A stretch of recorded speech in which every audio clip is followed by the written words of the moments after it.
Ya hemos visto unas consideraciones generales sobre el método filosófico, partiendo de ver las cosas, conocer las cosas, hacer una elaboración, hemos dicho el proceso que hay que seguir, ¿verdad? Y como un elemento muy importante es la abstracción, que es una operación sorprendente de la inteligencia humana capaz de percibir el orden de un conjunto, ¿no? Si es que lo tiene, ¿verdad? Y hacer una síntesis, ¿eh? Y eso, diríamos, ese esfuerzo de ver desde arriba es propio de la filosofía en cualquier campo. Lo hemos dicho, por ejemplo, con ese ejemplo de la filosofía de la cultura. Decimos, bueno, este tema lo podemos ordenar, es un tema muy bonito.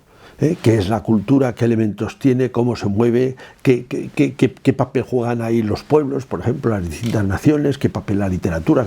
Bueno, es un tema muy bonito, ¿no? Y tiene estructura, lo podemos conocer, le podemos dar una forma, bueno, porque la tiene, la podemos descubrir, sería mejor decir. Ahora, digamos, con esto realmente esa manera de funcionar sirve para todas estas filosofías de naturaleza, filosofía de la historia, filosofía de la cultura, filosofía del lenguaje. Pero yo me quería ahora ir un poquito hacia hacia los núcleos, hacia aquellos conocimientos, como he dicho, que son disciplinas, que son las centrales, las originales, las más radicales, que son, decíamos, en primer lugar, la cosmología, el conocimiento del mundo. Antiguamente física, cosmología o filosofía de la naturaleza, cómo es el universo. Segundo, la ética, cómo tenemos que vivir. Aparejada, diríamos, que necesariamente se extiende hacia la política, que es cómo tenemos que vivir en sociedad, y al mismo tiempo necesita o conecta inmediatamente con lo que es una antropología, cómo somos por dentro. Cómo pensamos, cómo queremos, cómo son las pasiones, cómo actuamos, cómo vivimos, cuáles son las... Claro, conecta muchísimo, ¿no? Aunque también es una disciplina que podemos considerar separada, la antropología. Después, la lógica. Aquí, si nos fijamos, ya el método viene un poco... O sea, tiene algunas características propias en cada disciplina. Por ejemplo, si hacemos cosmología, es evidente que hoy necesitamos un conocimiento muy bueno de las ciencias, del estado de las ciencias, y al mismo tiempo visto un poco, diríamos, con una cierta distancia, para no quedar involucrados en los propios procesos que tiene la ciencia, que van cambiando, y también tener la suficiente perspectiva para dar una visión general y no quedar un poco involucrados en los temas.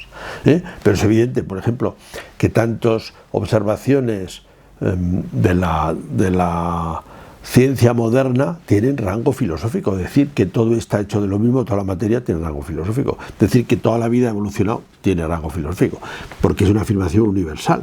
Decir que toda la vida es con células tiene rango filosófico, decir que tiene que intervenir el ADN, bueno, son todos, vamos a decir, aspectos que hay que tener en cuenta cuando pensamos el universo, ¿no? Y que todo ha nacido de un Big Bang, pues no digamos, evidentemente una afirmación universal.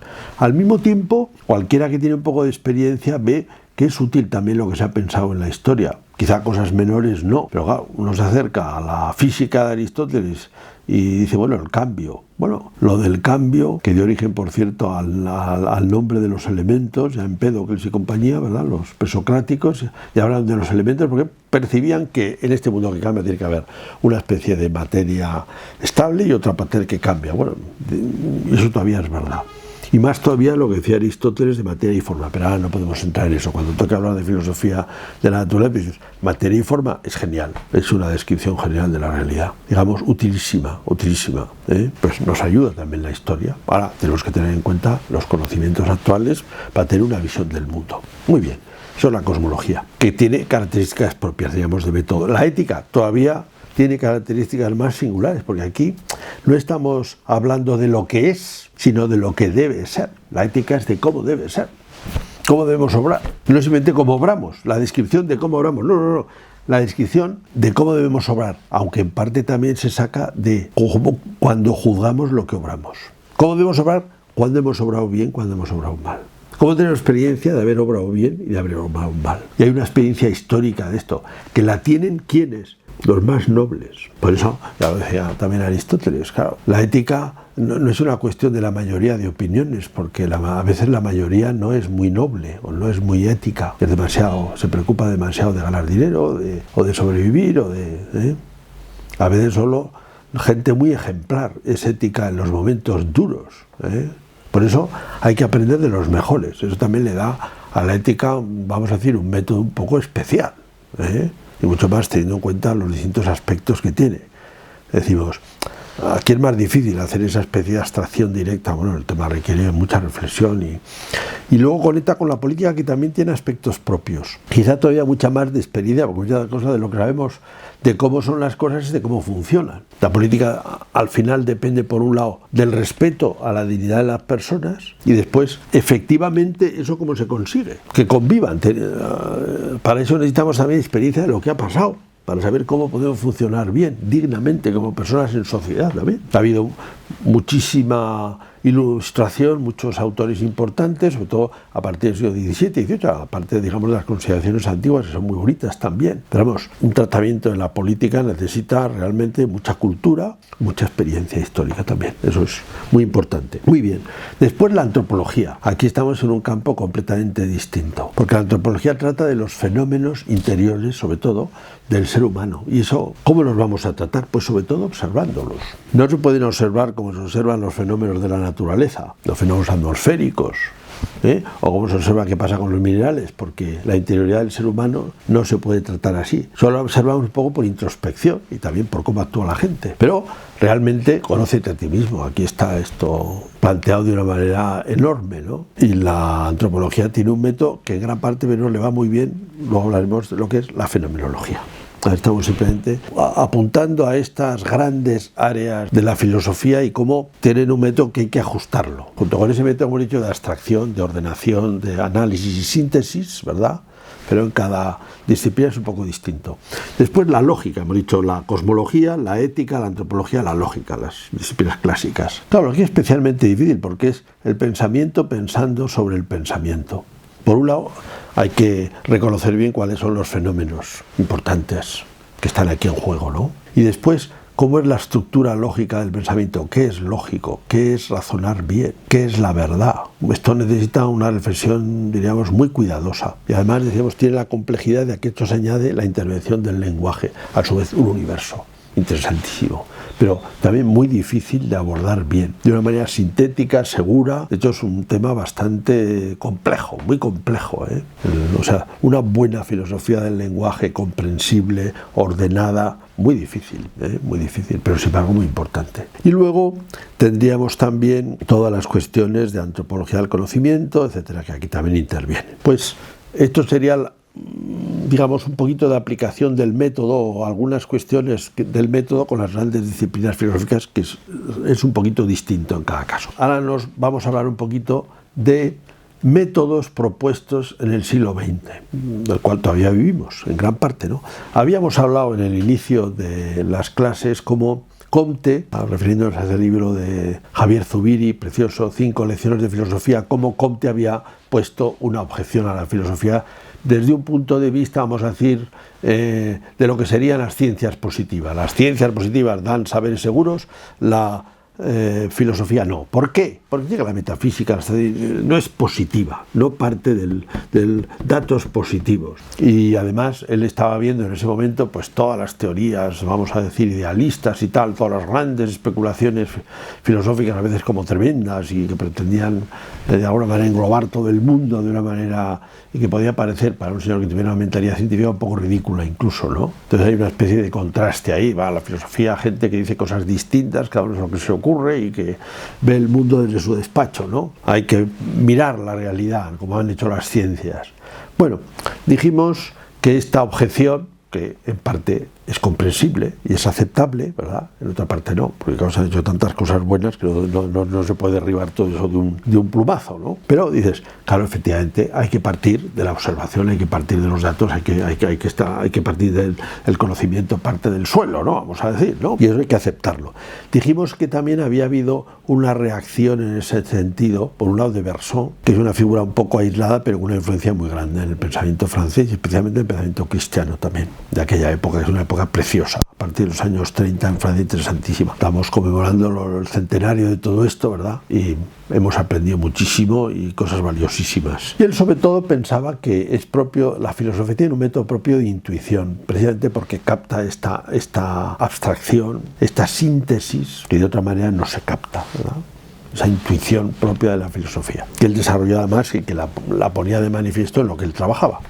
y que influyó mucho por eso. Un autor un poco paralelo, bueno, él tiene un libro famoso sobre los datos inmediatos de la conciencia. Yo había empezado reflexionando justamente sobre el tiempo y la percepción interior del tiempo, que es la duración. Todo un tema bonito.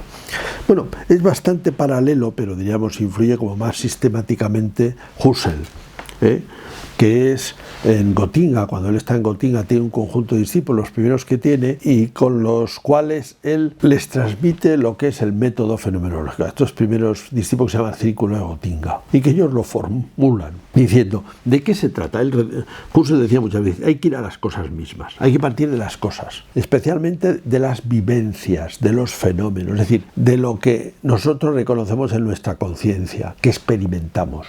No que nos imaginamos, ni que recordamos. Bueno, recordamos en parte sí. Pero sobre todo, lo que él trataba es decir, no empieces con ideas, no empieces con especulaciones. Empieza observando las vivencias interiores de los temas importantes. Por ejemplo, el conocimiento, la relación con otras personas, la ética, de la estética. Fueron los campos donde se aplicó todo esto, y lo que hacían era observar muy bien cómo era el fenómeno, describirlo muy bien, ver qué se da siempre, hacer mapas, es decir, hacer distinciones, aquí hay esto, aquí hay yo, qué experiencia estética tenemos. Por ejemplo, uno dice la estética es un mundo que uno se pierde enseguida, pero vamos a ir al punto de partida.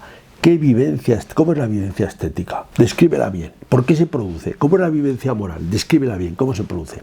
¿Cómo es la vivencia del amor? Descríbela bien. ¿Qué tipos hay? ¿Qué hay? ¿Qué es necesario? Entonces, en esa reflexión, que es la propia de la fenomenología cuando se hace bien, aunque a veces puede ser un poco aburrida, darla muy bien, así muy sistemáticamente, pero da fruto, y lo ha dado realmente en muchos campos de la antropología. Es un método buenísimo para casi todos los aspectos de la antropología, porque al final los describes muy bien y ves muy bien, y está muy basado. Esto, diríamos, dio mucho fruto, también después esto repercutió en la psicología, repercutió en la psiquiatría, y junto a esto también casi en paralelo hay un método que, digamos, el método analítico, que se ha puesto de moda, digamos, ha seguido con mucha fuerza en el ámbito anglosajón, y que nació una figura muy central en estos Wittgenstein, que a lo largo de su vida experimentó como una preocupación muy grande de que es decir las cosas bien. Es muy bonito, un profesor americano que lo recibía en los últimos tiempos en su casa, y dice, bueno, es que no podía decir una palabra porque te decía inmediatamente si está bien dicho o no. Una preocupación por el lenguaje. El lenguaje, como materia, siempre se ha utilizado filosóficamente porque transmite mucho, claro,